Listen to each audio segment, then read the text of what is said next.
Hello दोस्तों, आज हम लोग सीखेंगे किसी भी क्रमागत संख्याओं का योग ज्ञात करना। मतलब कि कोई भी संख्या अगर वो उसका अंतर अगर समान हो तो किस तरह उसका योग हम ज्ञात कर सकते हैं और बिल्कुल आसान तरीक़े से।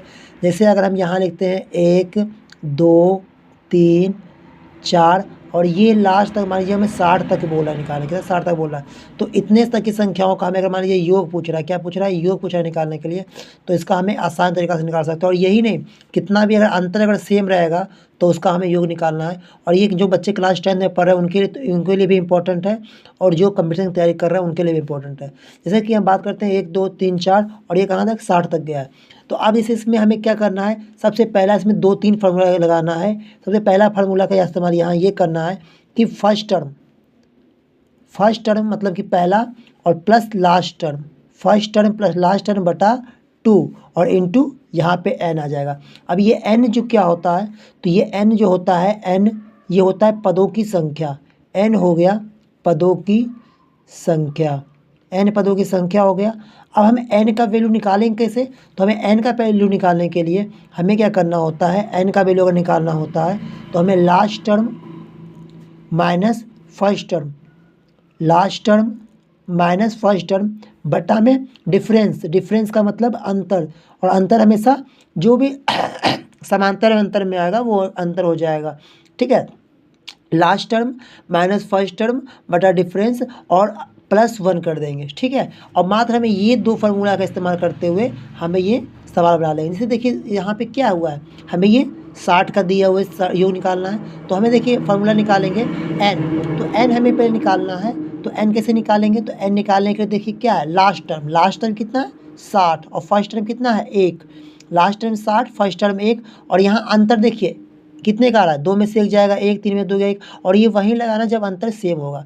तो यहाँ पे 1 आएगा तो यहाँ पे 1 कर देंगे, और उसके बाद यहाँ जो भी होगा उसके बाद लास्ट में यहाँ +1 कर देंगे। तो देखिए यहाँ पे क्या होगा, ये 60 में से 1 जाएगा तो 59, और फिर +1 करेंगे तो ये 60 ही हो जाएगा। तो n का वैल्यू क्या आ गया 60। अब जो है इसमें वैल्यू पुट कर दीजिए। पहला क्या होगा, पहला हो जाएगा ये पहला समीकरण 1, और ये 60 हो जाएगा और बटा में 2 कर दिए, और ये लास्ट में क्या हो गया n। अब इसे हम सॉल्व करते हैं तो 60 और 1 कितना हो जाएगा 61 बटा 2 इंटू 60। अब इसे हमें काटते हैं, 2 से काटेंगे 30 बार में गुना करेंगे 0, 3 एकम 3 और 3 एकम 3, 3 छः 18, तो ये 1830 आपका आंसर आ गया है। आप कहें कि इसी में बना, तो नहीं, ये अगले सवाल में भी बनेगा जो मैं आपको दिखाता हूँ।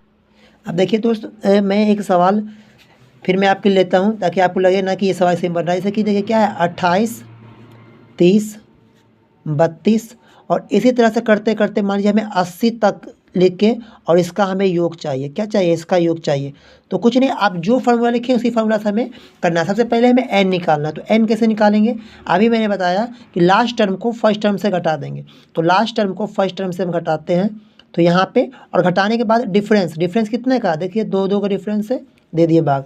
और उसके बाद हम क्या करेंगे, अपने मन से 1 जोड़ देंगे। तो घटाइए, 10 में से 8 जाएगा 2, और यहाँ बचा 7 में 2 गया 5 बटा 2 + 1। अगर हम इसे सॉल्व करते हैं तो 26 + 1, 26 + 1 कितना हो जाएगा 26 1 27। ये n का वैल्यू क्या है 27 आ गया। अब इसी को हम इधर लिखते हैं, यानी कि योग निकालना होगा।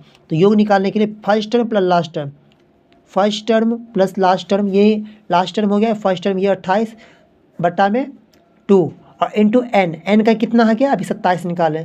तो अब इसको हम सॉल्व करते हैं, तो यहाँ जोड़ें तो कितना हो जाएगा 108 बटा 2 और इंटू 27। अब इसको हम सॉल्व करें तो कितना आएगा 54 बार में, और 54 गुने 27, 54 गुने 27 करेंगे। देखिए इसको गुना कैसे करते हैं, तो 27 54 27 है, 27 का 729, 729 को डबल करेंगे तो 1458 आएगा आंसर। आप चेक कर सकते हैं। अगर आपको वीडियो अच्छा लगा हो तो चैनल को सब्सक्राइब कीजिएगा, शेयर कीजिएगा ताकि दूसरे को भी लाभ मिल सके। धन्यवाद।